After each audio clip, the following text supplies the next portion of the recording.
Menteri Kementerian Perusahaan dan Perdagangan dan Komoditi. Silakan Yang Berhormat Menteri. Assalamualaikum warahmatullahi taala wabarakatuh. Alhamdulillah wassalatu wassalamu ala Rasulillah. Terima kasih pada Yang Berhormat Speaker.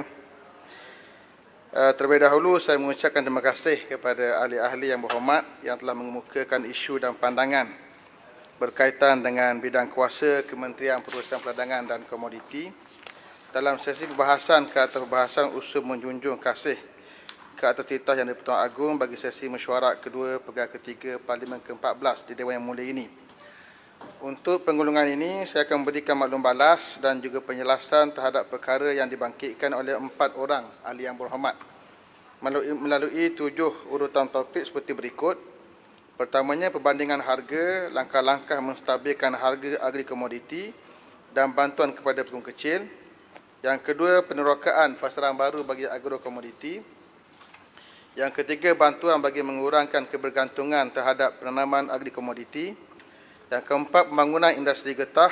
Yang kelima, persijilan minyak sawit mampang Malaysia, MSPO. Yang keenam, perubahan slogan kementerian. Dan yang terakhir, kekurangan tenaga kerja di ladang sawit. Itu yang kedua, isu yang pertama yang perlu dijelaskan adalah berhubung pertanyaan yang berpontian mengenai perbandingan harga agri komoditi pada 2 April 2018 dan 20 Februari 2020. Pontian ada ke tak? Pontian tak ada Tak payah jawab kot. Tak boleh jawab Sebab tak ada, tak boleh jawab. Saya bagi jawapan bertulis saja. Yang berhormat Pontian dan juga yang berhormat Hulu Selangor. Hulu Selangor ada? Kalau tak ada, kita boleh rehat sikit. Cuma bertulis saja.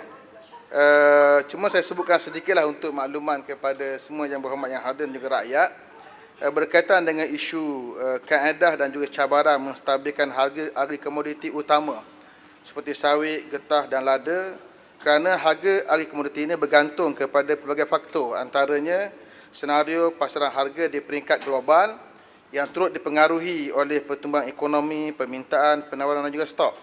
Dan juga penularan wabak COVID-19 telah menjejaskan sedikit sebanyak permintaan untuk keluaran sektor agri komoditi ini yang menyebabkan kejatuhan harga.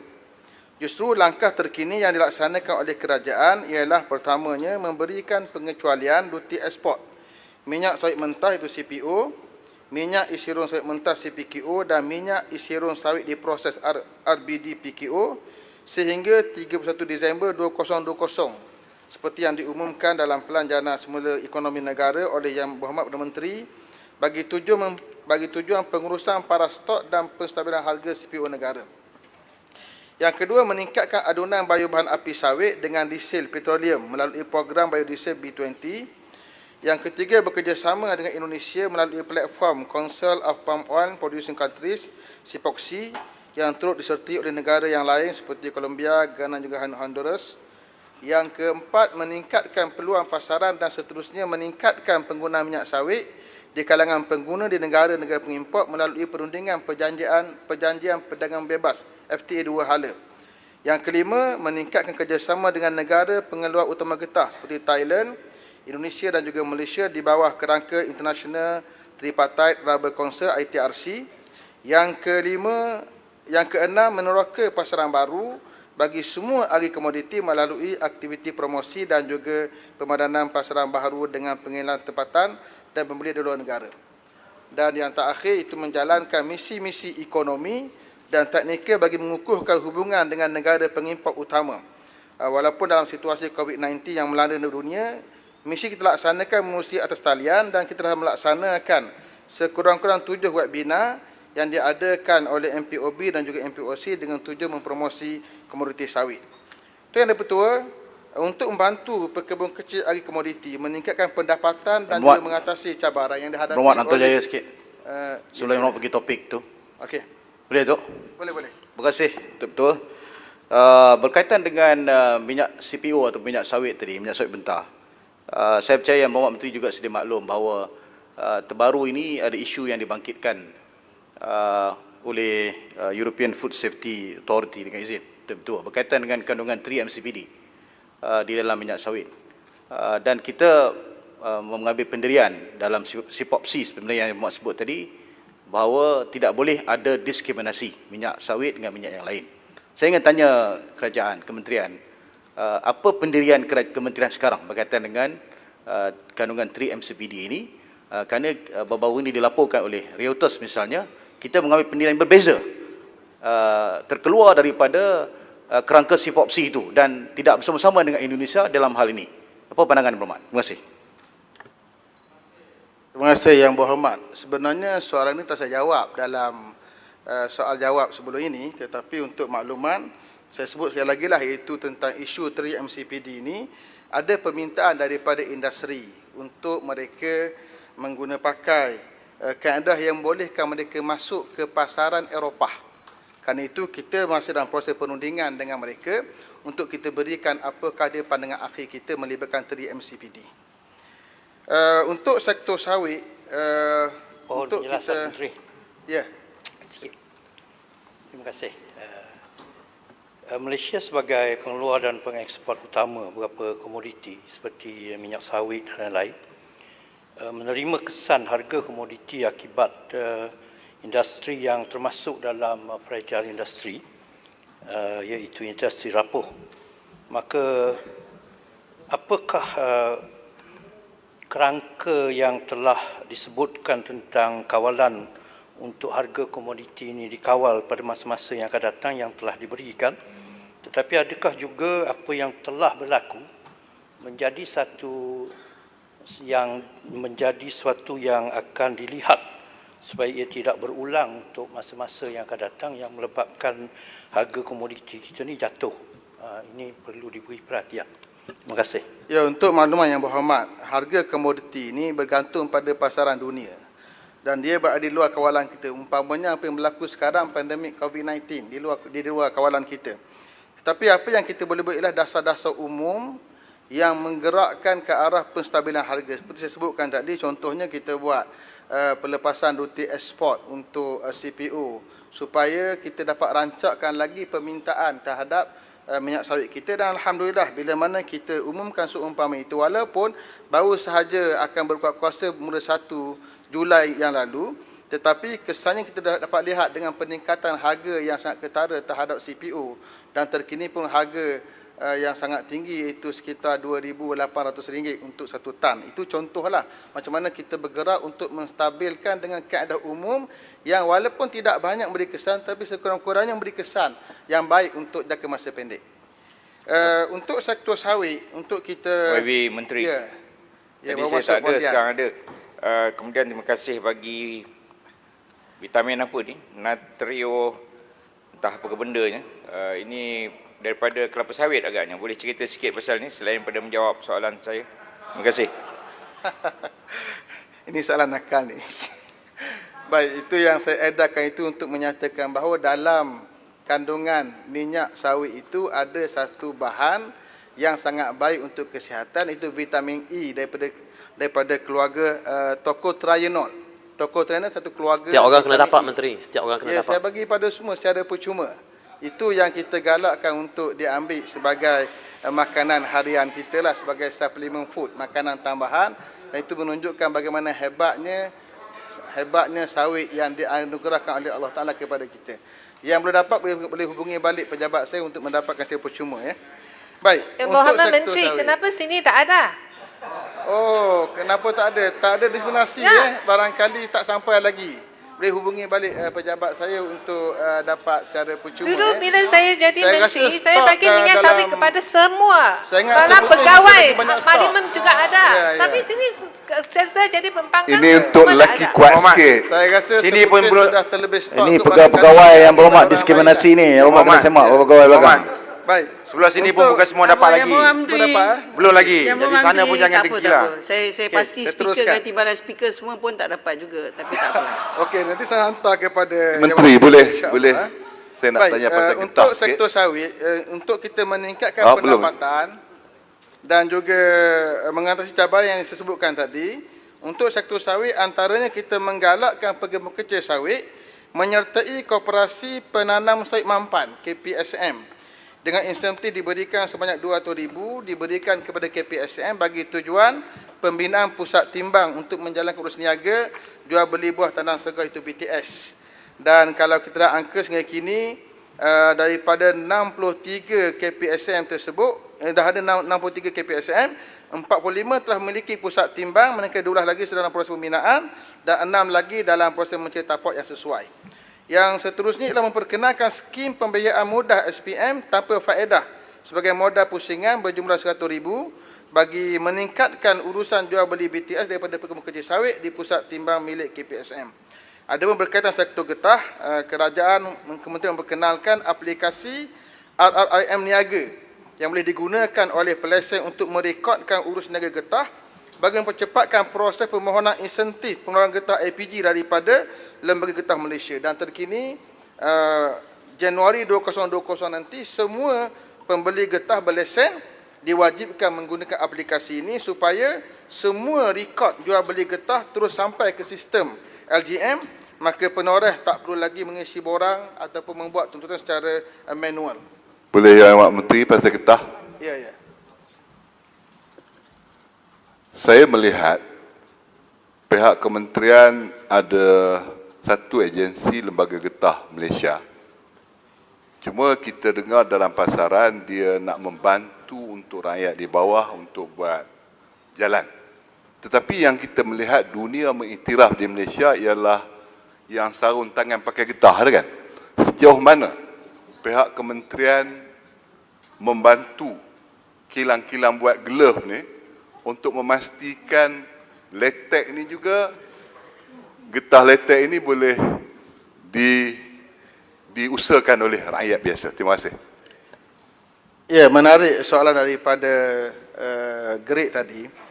Isu sarung tangan getah perubatan yang menjadi sebahagian daripada keperluan dunia pada hari ini. Kita hanya mengeluarkan sekitar 10% saja daripada keperluan latex. Sedangkan latex digunakan untuk membuat sarung tangan getah perubatan ini. Maka kementerian bergerak untuk mewujudkan satu yang kita namakan koridor latex timur. Itu antara negeri Kelantan, Terengganu dan juga Pahang, bertujuan untuk meningkatkan lagi kadar pengeluaran getah latex ini. Dan dia akan bantu untuk syarikat sarung tangan perubatan ini untuk dimaju ke depan lagi, insya-Allah. Untuk sektor getah, seterusnya kita laksanakan pula mekanisme penetapan harga di ladang dengan menyediakan peruntukan sebanyak RM6.4 juta sebagai modal pusingan kepada koperasi untuk tujuan urus niaga getah. Mekanisme ini dapat mengurangkan lapisan pembeli dan menawarkan harga kad belam pada purata RM pada purata 10 sen hingga 20 sen sekilogram, lebih tinggi berbanding pembeli getah yang lain. Untuk sektor lada pula, kementerian menyediakan bantuan input pertanian perkebun kecil lada di bawah pakej rangsangan ekonomi Prihatin 2020 berjumlah RM3,000 bagi 1 hektar yang diberi secara one-off melalui pemberian voucher. Ia dapat dimanfaatkan oleh 13,607 pekebun dengan peruntukan semua berjumlah RM16.11 juta Malaysia. Untuk sektor koko pula, kementerian menggalakkan pekebun kecil koko untuk menjadi ahli koperasi kluster koko bagi membantu meningkatkan pendapatan dengan penjualan biji koko kering dan penjualan produk coklat. Yang kedua, menyediakan bantuan input pertanian dan juga peralatan pertanian di bawah PRI Prihatin tahun 2020 berjumlah RM2.69 juta Malaysia bertujuan untuk dimanfaatkan oleh 4,566 orang pekebun. Untuk sektor kenaf pula, kita menyediakan insentif penanaman kenaf sebanyak RM2,385 per hektar dan juga RM2,955 untuk benih yang tadi untuk batang kenaf. Insentif belian balik batang kenaf pula dan benih masing-masing pada kadar RM500 per tan dan juga RM15 per kilogram. Dan terkini kita tambah lagi pembelian balik ini dengan kadar RM700 lebih untuk per tan. Berarti kalau seorang penanam ataupun penanam kenaf ini untuk tempoh satu musim selama 4 bulan, mereka boleh mendapat income sekitar RM7,000 lebih untuk satu projek di keluasan 1 hektar. Yang seterusnya menyalurkan bantuan input pertanian perkebun kecil di bawah pakej rangsangan ekonomi Prihatin 2020 berjumlah RM968,680 Malaysia sebanyak 1,357 orang pekebun kecil yang terlibat dengan keluasan keseluruhan tanaman seluas 1,937 hektar melalui pemberian RM500 per hektar yang diberikan secara one-off melalui pemberian voucher. Dan yang terakhir, menubuhkan Pusat Research, Innovation, Technology and Incubation Osmo Enterprise bagi melahirkan usahawan kenaf dalam aktiviti nilai tambah, dan program ini untuk memanfaatkan 100 orang peserta perintis bagi memproses fiber premium mulai tahun 2020. Tuan Yang Dipertua, Kementerian akan meninjau pelaksanaan langkah-langkah jangka masa pendek dan panjang ke arah memperkukuhkan lagi harga agri komoditi. Silakan, Mohd. Yang Berhormat Menteri, tadi Yang Berhormat Menteri sebut tentang subsidi ataupun bantuan yang lebih bersifat input lah. Yang Berhormat telah pun jawab soalan saya berkaitan dengan subsidi output berdasarkan prestasi. Saya nak menjurus terus kepada koko. Kita tahu masalah koko ni walaupun dari segi downstreamnya ialah jumlahnya banyak, bilion ringgit, tetapi dari segi upstream kita berhadapan dengan masalah. Saya baca dalam jawapan yang Mak berikan kepada saya ialah dalam RMK ke-12 kita nak mohon peruntukan. Boleh Yang Berhormat jelaskan sebanyak mana peruntukan ini dan apakah dianya efektif? Bagaimana untuk pastikannya efektif untuk menghasilkan banyak terima kasih. Upstream. Seperti mana yang dimaklumi oleh Yang Berhormat sendiri, iaitu dari sudut upstreamnya kita masih lagi di peringkat yang sangat rendah kadar mereka yang terlibat di bidang upstream ini. Maka saya melihat perlu untuk kita perkasakan upstream ini di peringkat huluan ini supaya lebih ramai lagi B40 yang dapat terlibat dengan aktiviti penanaman koko dan akhirnya memberi income yang baik untuk mereka. Terutamanya di negeri Sabah lah, negeri yang kita tahu ramai B40 di situ. Sebab itu kita masukkan cadangan kita untuk RMK 12 untuk kita bantu mereka mendapatkan peruntukan, dan detailnya kita akan masukkan nanti dalam bahasan di peringkat RMK 12. Dan juga apa yang disebut Yang Berhormat tadi tentang output tadi, untuk kenaf sebagai contoh lah, kita berdasarkan pembelian balik kenaf yang mereka hasilkan untuk per hektar. Kalau dulu RM500 per tan, sekarang kita bagi RM700 lebih per tan. Berarti mereka akan dapat dalam masa 4 bulan bagi 1 hektar akan dapat RM7,000 lebih. Itu cukup untuk mereka bangkit sebagai seorang peladang yang berjaya, insya-Allah. Baik, saya pergi pada seterusnya. Yang Berhormat Urus Selangor membangkitkan isu berkaitan dengan penerokan pasaran baru dan kerjasama dengan negara pengeluar agri komoditi. Dalam meningkatkan pemasaran minyak kelapa sawit keluar negara, antara langkah yang sedang diambil oleh kementerian adalah memperkukuhkan pasaran ekspor utama sedia ada, terutamanya negara India, China, Pakistan dan juga Turki. Kementerian juga sedang mempromosi produk sawit dengan lebih agresif bagi menembusi pasaran baru seperti di benua Afrika, Asia Tengah dan juga negara-negara Timur Tengah. Kementerian juga berhasrat untuk mengadakan misi rasmi keluar negara pada hujung tahun ini seperti di negara Turki yang dilihat mempunyai potensi yang luas dalam penerokaan pasaran minyak sawit negara, dan kita mensasarkan pertambahan 300,000 tan ekspor minyak sawit menerusi Turki. Dalam hal ini, Turki akan menjadi hub ekspor minyak sawit yang mampu menembusi pasaran lain seperti ke negara Balkan dan juga Greece.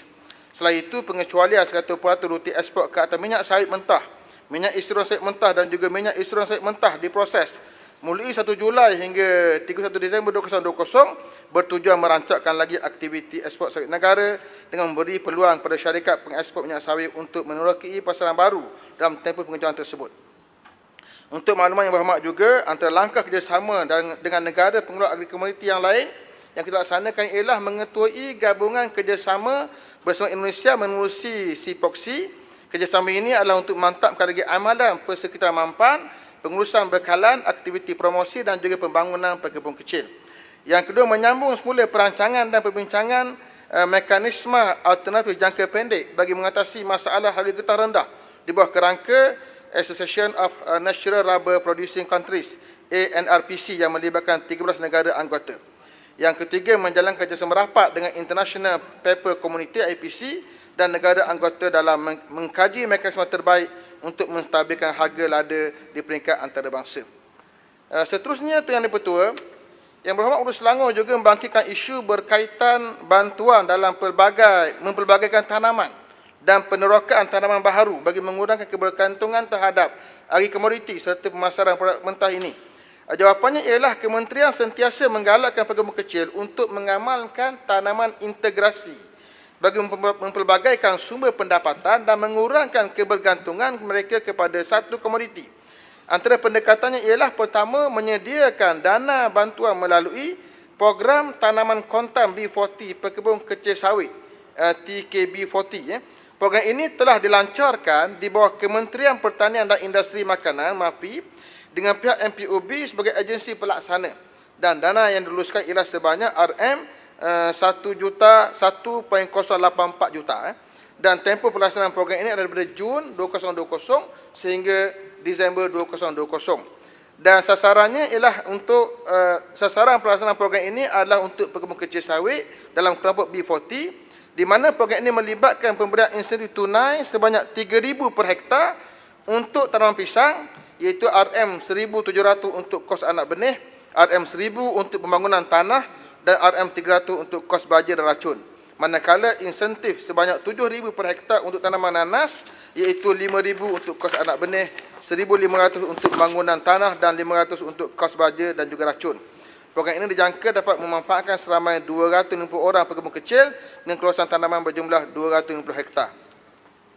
Dan juga untuk menggalakkan integrasi getah dengan pelbagai jenis tanaman, sama ada jangka masa pendek atau sederhana dan juga panjang, bergantung kepada sistem tanaman yang dengan pakai. Bagi jangka pendek, antara tanaman integrasi yang digalakkan ialah nanas, manakala tanaman pokok buah sarak pula lebih sesuai untuk tanaman jangka sederhana.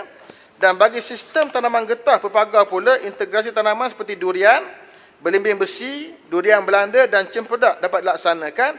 Dan untuk makluman semua, pihak Risda di bawah Kementerian Pembangunan Luar Bandar turut menyediakan beberapa bantuan seperti aktiviti ekonomi tambahan untuk mempelbagaikan lagi pendapatan pekebun kecil. Yang ketiga, kita menjalankan juga kajian, mengeluarkan kelon-kelon dan bahan tanaman yang berkualiti yang boleh meningkatkan lagi hasil komoditi. Selain itu, kementerian juga menggalakkan pekebun kecil untuk mengamalkan integrasi ternakan seperti integrasi getah dengan lebah dan juga kelulut. Pekebun kecil turut boleh mendapat bimbingan mengenai tanaman integrasi ini dan maklumat lain berkaitan dengan kebun getah melalui Rubber Research Mini Station RI Minis yang dibina di penyiaran negeri. Walau bagaimanapun, menyedari akan keperluan dan kehendak pekebun kecil, kementerian sedang mengkaji cadangan untuk menstrukturkan balik TSPKS dan IPPKS untuk dikhususkan kepada golongan salah satu tertentu seperti golongan B40 saja. Tuan Yang Bertua, Kementerian juga memperkenalkan skim pembiayaan mudah tanaman semula pekebun kecil sawit TSPKS dan skim pembiayaan mudah input pertanian pekebun kecil sawit IPPKS bertujuan untuk membantu meringankan bebanan kewangan pekebun kecil sawit. Skim ini adalah untuk membantu pekebun kecil melaksanakan penanaman semula dengan menggunakan benih yang berkualiti untuk meningkatkan hasil tanaman. Seterusnya, Tuan Yang Bertua, pihak kementerian juga sentiasa komited dalam membangunkan sektor agri-komoditi bagi mengurangkan kebergantungan kepada pemasaran produk mentah sahaja. Antaranya ialah memperkenalkan program usahawan produk getah dengan tujuan menyediakan kemudahan latihan dan bimbingan teori dan amali kepada usahawan dalam menghasilkan produk berkualiti di pasaran tempatan dan juga luar negara. Yang kedua, menyediakan pelbagai insentif untuk penggiat industri hiliran dengan tujuan membantu mereka menjana produk getah baharu serta menambah baik produk semasa melalui penyediaan dana bantuan, pemasaran barangan dan juga sebagainya oleh Majlis Getah Malaysia. Dan yang terakhir, melaksanakan program pembangunan usahawan lada yang memberi tumpuan kepada peningkatan produktiviti dan kecekapan serta inovasi dan membangunkan produk lada bernilai tambah tinggi. Tuan Yang Bertua, Yang Berhormat Sik telah membangkitkan isu berkaitan usaha pihak kementerian bagi membangunkan lagi industri getah. Jawapannya ialah kementerian sentiasa berusaha ke arah membangunkan industri getah negara ini. Dengan pertamanya, kita galakkan aktiviti penyelidikan dan pembangunan R&D bagi menjamin kelestarian produk getah di samping meningkatkan nilai tambah produk getah serta meningkatkan permintaan dengan memperkukuh pasaran sedia ada dan meneroka pasaran baru. Yang kedua, meningkatkan lagi penggunaan getah dalam negara, termasuklah antaranya penggunaan getah dalam pembinaan jalan raya dan juga penghasilan produk baru dan bernilai tambah berasaskan getah seperti seismic bearing, serotan getah perubatan dan lainnya. Yang ketiga, membangunkan piawai antarabangsa seperti ISO untuk memastikan kualiti dan keselamatan penggunaan produk. Dan terkini, kita bergerak untuk memperkasakan industri tayar dalam negara. Pada tahun 2019, kita mengeksport tayar dengan nilai RM1.4 bilion. namun ringgit Malaysia. Namun kita mengimport hampir 2 kali ganda, iaitu RM2.6 bilion ringgit Malaysia. Dengan pemerkasaan industri tayar domestik ini akan dapat meningkatkan pelaburan dan kandungan tempatan, peningkatan jumlah ekspor, pembangunan vendor tempatan, peningkatan penggunaan getah asli tempatan dan juga mengurangkan import tayar. Yang kelima, kita juga mempertimbangkan perancangan untuk mewujudkan koridor latas negara di pantai timur Semenanjung. Seperti saya sebutkan tadi kepada YB Greek. Di samping itu, ia dapat membantu meningkatkan lagi pendapatan pekebun kecil kerana harga latas yang tinggi berbanding getah sekerak. Di peringkat antarabangsa, Malaysia komited dan terus bekerjasama dengan negara pengeluar utama getah yang lain seperti Thailand dan Indonesia di bawah kerangka ITRC bagi memperkukuh harga getah. Dan Yang Pak Menteri, ada sedikit soalan daripada Sik sini. Okey, Sik, sila. Ya, terima kasih Pak Menteri. Yang Berhormat menyebut dalam satu kenyataan bahawa ramai di kalangan pekebun kecil yang tidak berminat untuk menghasilkan getah lateks berbanding getah scrap.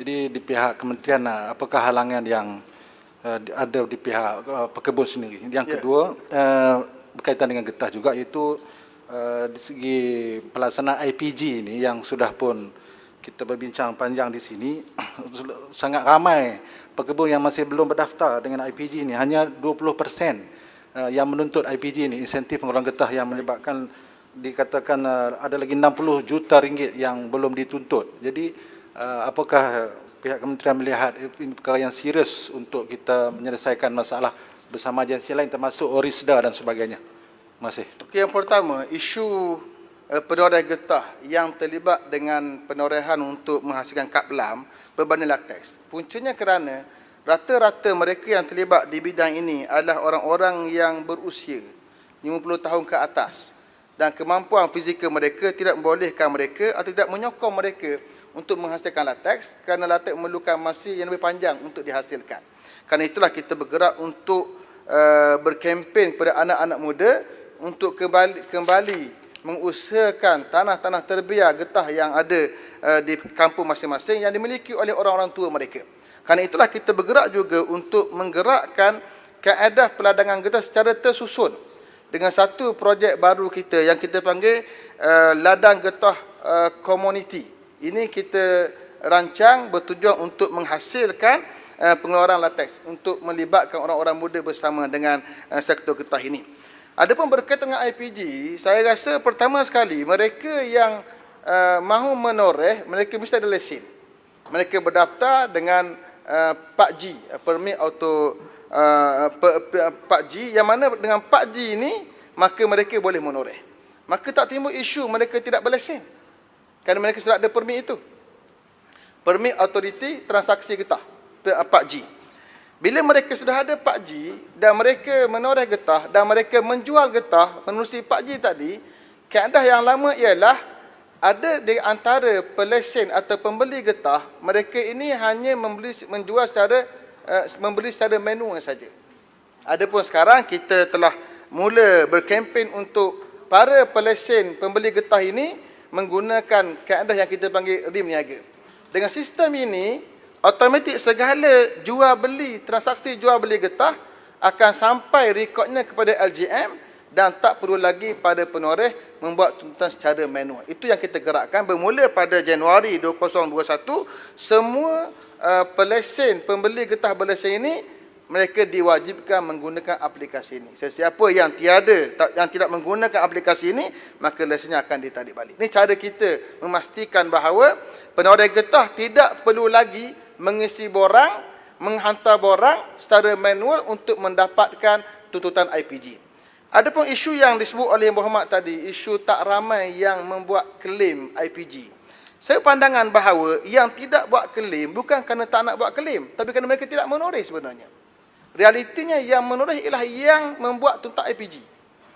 Maksudnya, saya melihat bahawa ramai daripada jumlah 450,000 penoreh getah berdaftar yang ada PAG, yang benar-benar menoreh hanya sekitar 100,000 saja. Kerana itu saya mengarah ke LGM untuk membuat pemutihan siapakah sebenarnya yang masih lagi aktif untuk menoreh di ladang dan juga menuntut IPG berdasarkan data tadi. Kerana itulah kita katakan bahawa kerja kita lah untuk motivasikan mereka turun ke ladang dan mendapatkan akhirnya kebaikan memenuhi tuntutan IPG sebagai cara menstabilkan harga getah.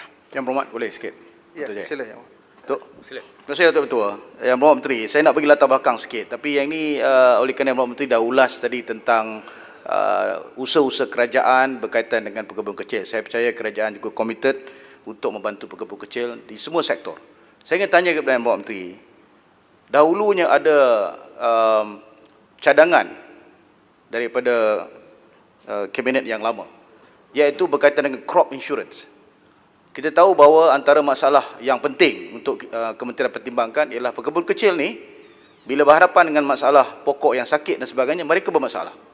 Jadi sudah pasti kalau semuanya nak ditanggung oleh kerajaan, ianya tentu akan membebankan kewangan negara. Saya percaya hari ini Menteri Kewangan pun ada, Perdana Menteri pun ada. Jadi perkara ini saya ingat boleh kita pertimbangkan supaya satu kaedah crop insurance untuk membantu pekebun kecil yang bersifat lasting dapat kita laksanakan. Terima kasih, Yang Menteri.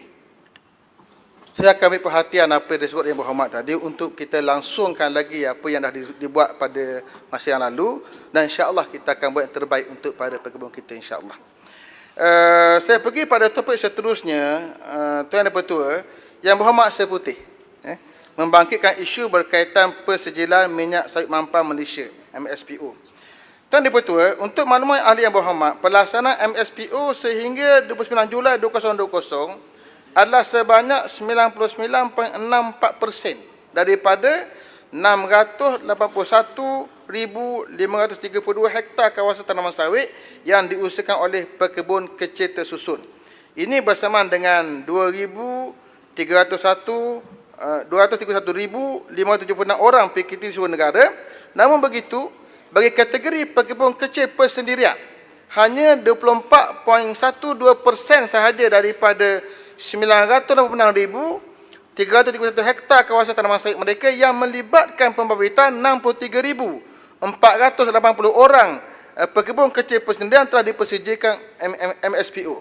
Pihak kementerian akan terus menggesa pembabitan lebih ramai lagi PKP dalam skim persediaan MSPO ini, sama ada melalui keahlian dalam kluster minyak sawit mampan ataupun kelompok persejilan bebas di bawah pengurusan koperasi atau kilang buah sawit masing-masing. Dan kerajaan akan terus menanggung kos persejilan MSPO bagi para pekebun kecil ini. Untuk makluman, sepanjang tahun 2020, sebanyak 7 program jelajah MSPO telah dilaksanakan di Sabah, di Selangor, Johor, Kelantan dan Terengganu. Manakala 5 lagi program akan dilaksanakan dalam masa terdekat di Pagoh minggu depan dan Tanjung Piai, Puncak Borneo, Betimaru dan juga Sibuti, Sarawak. Tuan Yang Pertua, Yang Berhormat Seputih juga membangkitkan isu berkaitan slogan kementerian. Ini barangkali Yang Berhormat nak bangun nanti tanya.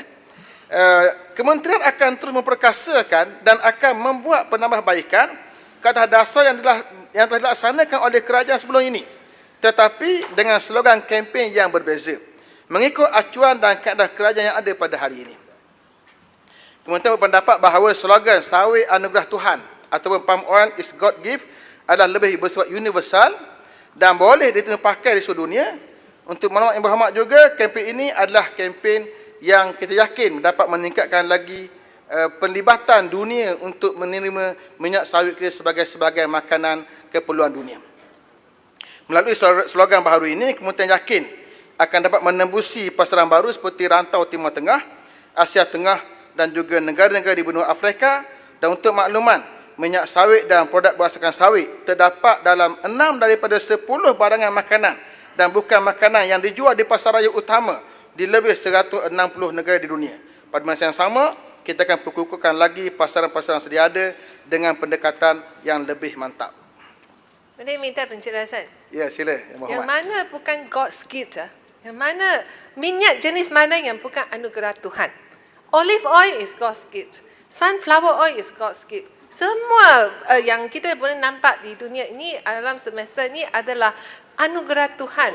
Jadi, Yang Berhormat tukar nama kepada palm oil is God's gift. Jadi, orang akan tanya baliklah, bukankah olive oil itu God's gift also? Jadi, pada pandangan saya, macam kita lihat Kementerian Pelancongan, Malaysia, Truly Asia. kita lihat kita ada menteri pelancongan yang sudah tukar banyak, tapi yang logo ini, yang tagline ini, slogan ini, ia masuk akal, pelancong di seluruh dunia dan juga Malaysia. Saya rasa tak perlu kerana tukar menteri, tukar kerajaan, kita nak tukar satu kempen. Kempen itu adalah untuk mempromosi produk yang sangat penting bagi Malaysia. Jadi kita perlulah ikut. Itu bukan slogan saya, itu slogan sayangi sawiku adalah kementerian. Love my palm oil, MY adalah Malaysia. Jadi saya ramai juga tak faham kenapa yang bagi saya jawab hanya kerana datang dari PAS. Jadi semua mesti kaitkan dengan Tuhan. Ini Yang Berhormat, Yang Berhormat sawit daripada Tuhan ini, dia datang ciplak daripada Indonesia.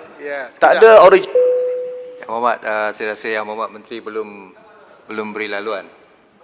Beri laluan? Kawan-kawan Yang Berhormat. Sila.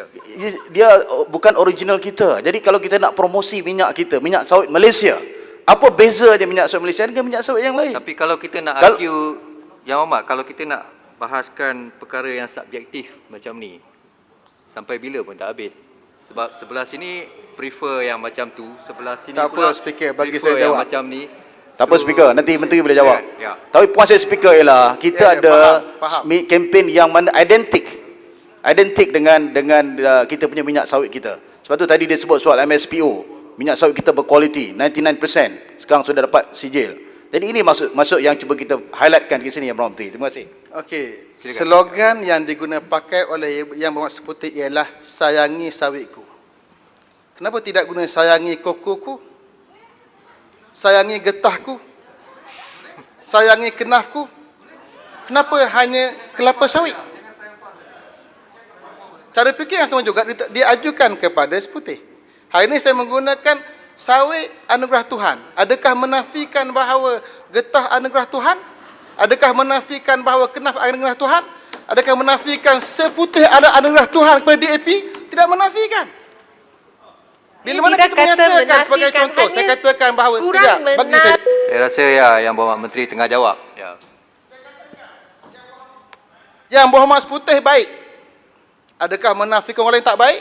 Menafikan baiknya Yang Berhormat Hantuah? Hantuah juga baik. Seputih juga baik. Tapi saya bercakap tentang kebaikan yang ada pada Seputih, yang telah menjalankan polisi dan juga slogan, melancarkan slogan sayangi sawitku. Maka tugas saya pula ialah untuk ke depan sedikit lagi. Kita sayangi sawitku dan kita sayangi juga Seputih. Sama yang sayang juga semua orang. Tapi kita juga mahu bergerak ke hadapan lebih jauh. Kita menyatakan bahawa sawit anugerah Tuhan dengan merujuk bahawa terlalu banyak keistimewaan yang ada pada sawit yang diberi oleh Allah Ta'ala kepada kita. Maka dengan cara mempromosikan kehebatan dan kebaikan sawit inilah kita mengharapkan agar pasaran sawit kita lebih global, lebih besar, menembusi pasaran-pasaran baru seperti Afrika, Timur Tengah lagi besar, negara China lagi besar dan lagi besar. Dan kita boleh skip ataupun kita boleh kurangkan pergantungan kita kepada Eropah semata-mata. Ibarat seorang perempuan, seorang laki-laki. Kalau seorang perempuan tak berkenan kat dia sebab dia high taste, cita rasa yang tinggi, kita cari lagi perempuan lain yang mempunyai cita rasa yang sama dengan kita. Itu kaedah dia lah.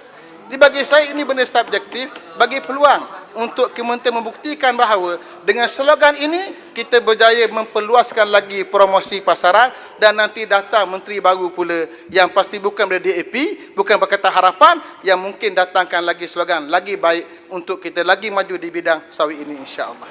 Menteri, boleh tak? Menteri. Yang dikatakan oleh Yang Berhormat Hantuah Jaya tadi, bahawa ini kita tiru Indonesia. Barang yang baik milik semua orang.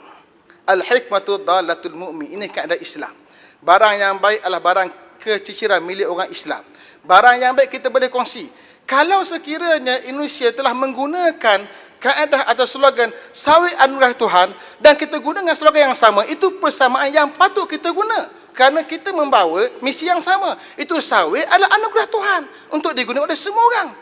Itulah kebersamaan kita dalam bidang slogan ini. Itu jawapan saya kepada Hantuah. Menteri, boleh tak? Subang. Terima kasih. Menteri, bagi Pontian sikit boleh? Saya dulu. Subang dulu.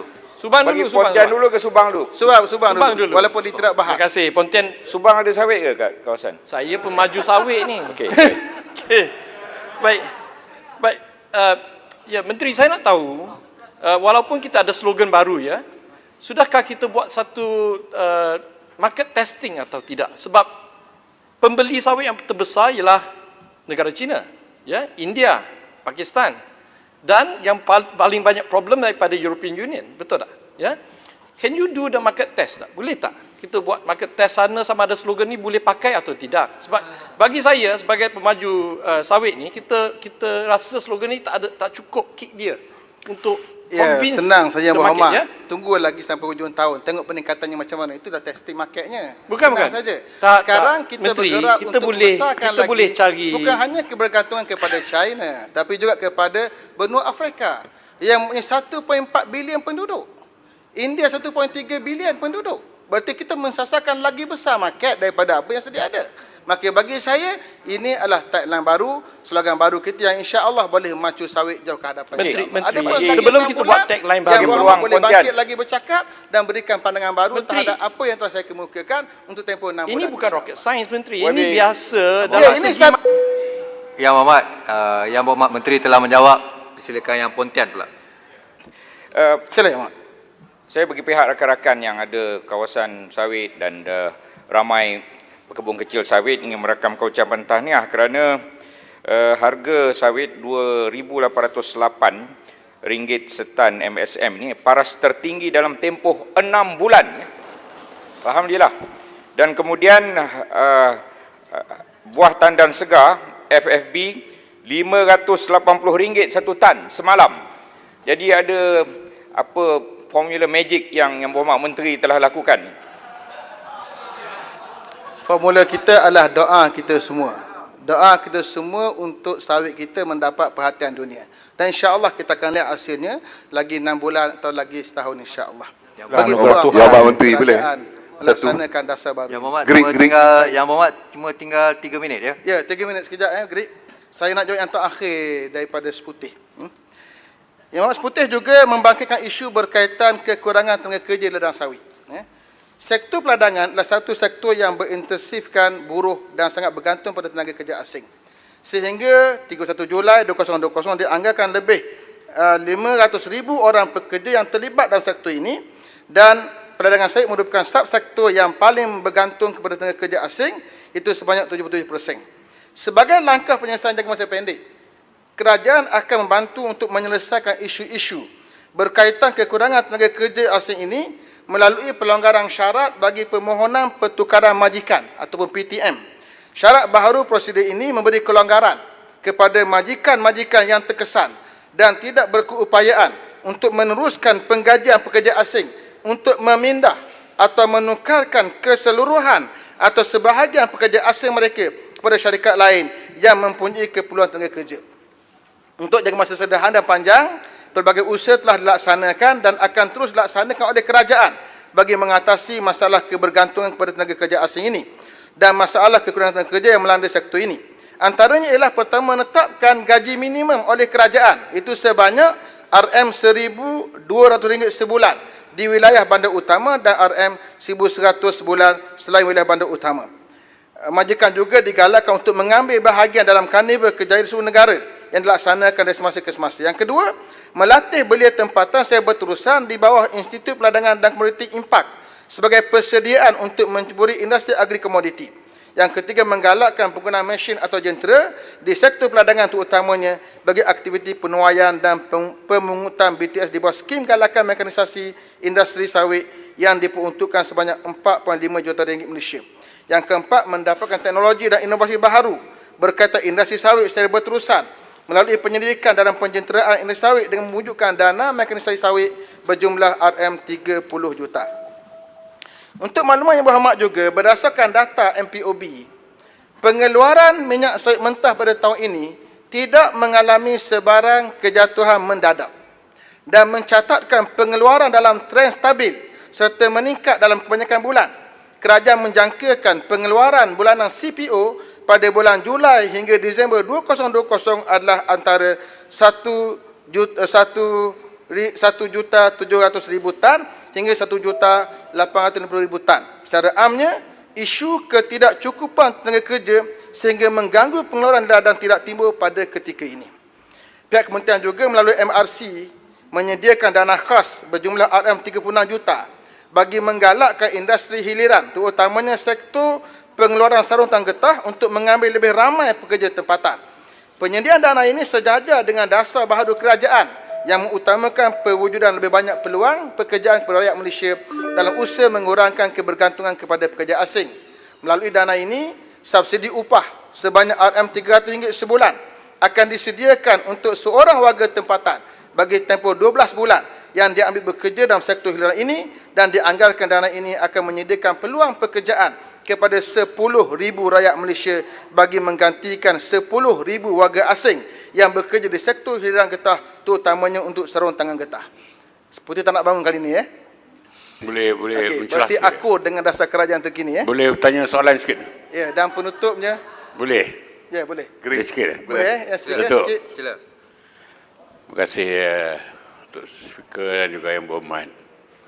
Masalah tenaga kerja di ladang-ladang ni satu masalah yang tak selesai-selesai. Saya rasa mechanization atau mekanisasi yang diwar-warkan oleh kerajaan, sama ada kerajaan BN atau PH atau kerajaan sekarang, tidak akan berjaya kalau sekiranya kita tidak bersungguh-sungguh untuk melakukan inovasi dan invention, mencipta satu bentuk mesin yang boleh mengambil alih tenaga kerja, tempat tenaga kerja memotong buah-buah di ladang-ladang. Kenapa tidak kita mewujudkan satu jenis mesin yang berupa kren yang tinggi? Kren itu boleh mencapai buah-buah kelapa sawit ini, memotong-motong buah kelapa sawit ini. Kalau ada kren-kren yang boleh mengangkat barang-barang yang berat-berat, kenapa tidak kita buat kren-kren yang mempunyai tangan-tangan robotik untuk memotong buah-buah ini? Ini akan menyelesaikan masalah tenaga kerja satu hal. Keduanya, menjimatkan pengaliran wang asing berbilion ringgit sebulan, setahun berpuluh-puluh bilion.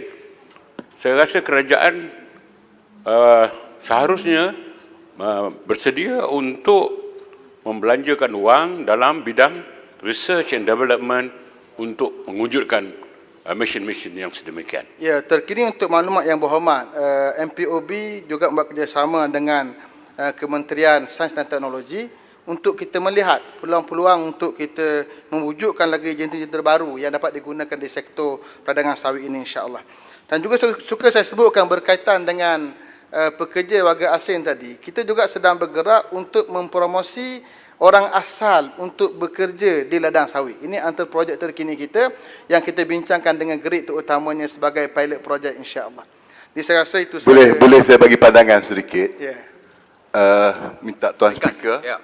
Iaitu pasal buruh asing. Orang asal sebenarnya sekarang ini sudah ada masalah duduk dalam hutan, mereka tak cari dah buluh dengan rotan. Tetapi mereka mesti diberi latihan. Selepas diberi latihan, mereka kena ada peluang pekerjaan. Maka cadangan kementerian untuk melatih orang asal, kemudian selepas dapat latihan untuk sawit ini, maka selepas ini mereka bukan sekadar boleh jadi buruh mengganti buruh asing, tetapi mereka juga boleh mengusahakan tanaman sawit di kawasan orang asal.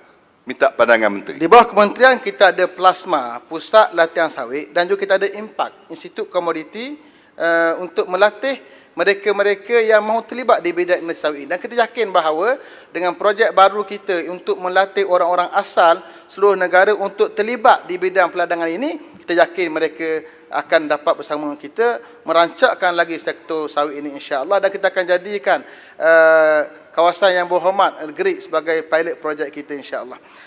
Tuan Yang Dipertua, dengan ini saya yakin bahawa semua isu yang dibangkitkan oleh ahli-ahli yang berhormat ada lagi semasa sesi perbahasan ini. Kenapa tukar nama kementerian? Dari industri utama, nama yang begitu canggih kepada perusahaan berladangan dan komoditi begitu sempit skopnya. Kenapa ditukar dulu daripada Kementerian Perusahaan Perdagangan kepada industri utama. Soalan yang sama yang berhormat. Sebelum Kali ini kondisi memang saja. industri utama dari Tun Lim King Gate Perubahan sentiasa berlaku. Yang berhormat berubah, biasalah. Cuma tempat petani tak berubah. Itu adalah pandangan terkini kerajaan semasa. Kena akur dengan apa yang berlaku. Dan kita berikan pandangan yang banyak berkaitan kenapa kita gunakan nama itu. Bagi saya, nama itu lebih menarik. Merujuk kepada rakyat di kampung-kampung, perusahaan peladangan dan juga komoditi. Komoditi melibatkan orang-orang korporat, industri dan sebagainya. Peladangan mesti kita wujudkan. Ini adalah kerja orang kampung. Bagi saya, ini adalah nama yang terbaik yang kita pilih untuk zaman kerajaan Perikatan Nasional. Yang berhormat, Tuan Yang Dipertua, dengan ini saya yakin bahawa semua isu yang dibangkitkan oleh ahli yang berhormat, semasa saya bahasa ini, menyentuh bidang kuasa kementerian saya telah saya jawab. Seterusnya pihak kementerian akan mengambil tindakan susulan sewajarnya terhadap semua saranan dan cadangan ahli yang berhormat agar industri agri komoditi kita ini terus kukuh dan berdaya saing. Sekian. Wassalamualaikum warahmatullahi taala wabarakatuh. Salam. Terima kasih Yang Berhormat Menteri.